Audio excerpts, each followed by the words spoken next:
கொஞ்ச நாளுக்கு அப்புறம் ஒரு இன்சூரன்ஸ்லேருந்து வந்து லைஃப் இன்சூரன்ஸ் 50 லட்சம் போட்டிருக்காரு. அதுக்கு நாமினியை தன்னோட ஒய்ஃபை தான் போட்டிருக்காருன்னு சொல்கிறாங்க. எந்த பொண்ணை வீட்டுக்கு கூப்பிட்டு போனால் தண்ட செலவுன்னு சொல்லி யோசிச்சாங்களோ அவங்களே இப்போ அவங்க பொண்ணை விழுந்து விழுந்து கவனிக்கிறாங்க.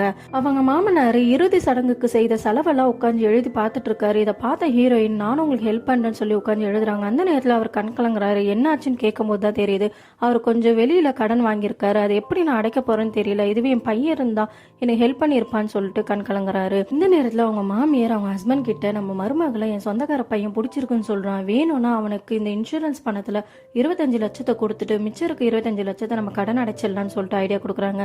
இதை கேட்டு அவங்க மாமனார் முதல்ல யோசிக்கிறாரு. அதுக்கப்புறம் வேற வழி இல்லாம சரின்னு சொல்லிடுறாரு. பையனும் பொண்ணு பார்க்கறதுக்காக வீட்டுக்கு வந்துடுறா. ஹீரோயினும் அந்த பையனும் தனியா நின்று பேசுறாங்க. திடீர்னு இந்த பையன் பெட்டி படிக்கலாம் எடுத்துட்டு கிளம்புறான். என்ன ஆச்சுன்னு கேட்டா அவங்க பிரெக்னண்டா இருக்கிறதா சொல்றாங்க. அதனால இந்த கல்யாணத்துல எனக்கு விருப்பம் இல்லைன்னு சொல்லிட்டு அவன் கிளம்பிடுறான். ஆனா அந்த வீட்டுல இருக்க பாட்டிக்கு தெரியும் 2 நாள் முன்னாடி தான் ஹீரோயினுக்கு பீரியட் ஆயிருக்கும், இவங்க பொய் சொல்றாங்க அப்படின்ட்டு. மறுநாள் காலையில ஒரு லெட்டர் எழுதி வச்சுட்டு ஹீரோயின் கிளம்பிடுறாங்க. தான் விருப்பப்பட்ட மாதிரி வேலைக்கு போறதாவும் தலைக்காணி கீழே ஒரு செக் எழுதி வச்சிருக்கத அதை மாமனார் கிட்ட கொடுத்துருங்கன்னு சொல்லியும் எழுதி வச்சுட்டு கிளம்பிடுறாங்க. அவங்க இப்ப ஆசைப்பட்ட மாதிரியே இண்டிபெண்டா வாழ்றதுக்காக அவங்க கிளம்பிடுறாங்க.